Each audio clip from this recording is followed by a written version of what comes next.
Producers association തെരഞ്ഞെടുപ്പിൽ president സ്ഥാനത്തേക്ക് സാന്ദ്രയ്ക്ക് ഇത്തവണ മത്സരിക്കാനാകില്ല. പ്രസിഡന്റ് സ്ഥാനത്തേക്കുള്ള തെരഞ്ഞെടുപ്പ് നിർത്തിവെക്കണം, വരണാധികാരിയെ മാറ്റണം എന്നീ ആവശ്യങ്ങൾ ഉന്നയിച്ച് സാന്ദ്ര നൽകിയ ഹർജികൾ കോടതി തള്ളി. വലിയ വേദനയും നിരാശയുമുള്ള വിധിയാണെന്നും പോരാട്ടം തുടരുമെന്നും സാന്ദ്ര പ്രതികരിച്ചു.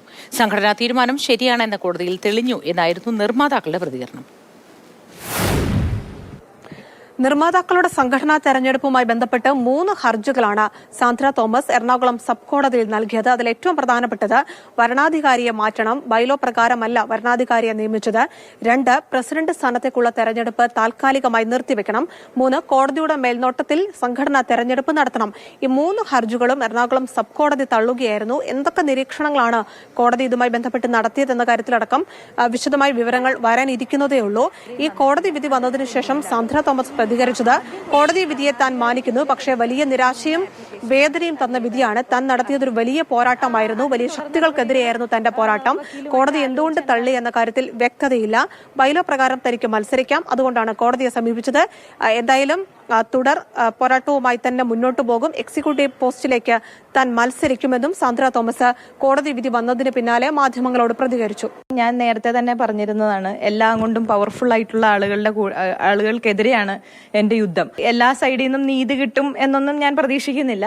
ഫിലിം ചേംബർ തെരഞ്ഞെടുപ്പിലേക്ക് കൂടി സാന്ദ്ര തോമസ് ഇത്തവണ മത്സരിക്കുന്നുണ്ട്. അക്കാര്യവും സാന്ദ്ര വ്യക്തമാക്കിയിട്ടുണ്ട്. അതേസമയം മറ്റ് പത്രികകൾ തള്ളിയതിനെതിരെ വേറൊരു ഹർജി തന്നെ സാന്ദ്ര തോമസ് നൽകിയിരുന്നു.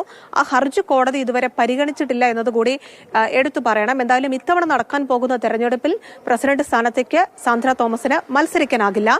ഈ കോടതി വിധി വന്നതിന് പിന്നാലെ നിർമ്മാതാക്കളും മാധ്യമങ്ങളെ കണ്ടു. ബൈലോ പ്രകാരമാണ് തങ്ങൾ തെരഞ്ഞെടുപ്പ് നടത്തിയത്, സാന്ദ്രയുടെ വാദങ്ങളെല്ലാം തെറ്റാണെന്ന് കോടതിയിൽ തന്നെ തെളിഞ്ഞല്ലോ എന്നാണ് ബി രാഗേഷും അതോടൊപ്പം തന്നെ സുരേഷ് കുമാറും ലിസ്റ്റിനും പ്രതികരിച്ചത്. കഴിഞ്ഞ 25 വർഷങ്ങളായിട്ട് ഈ രീതിയിലാണ് ഇലക്ഷൻ നടക്കുന്നത്.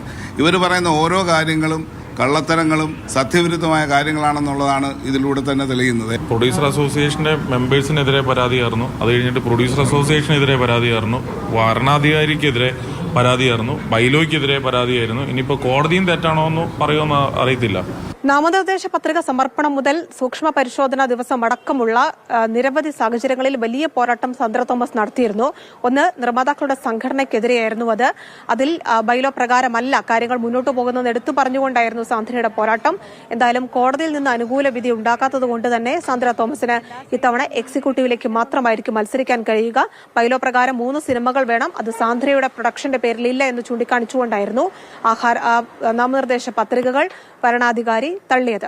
കൊച്ചിയിൽ നിന്ന് റിയ, മാതൃഭൂമി ന്യൂസ്.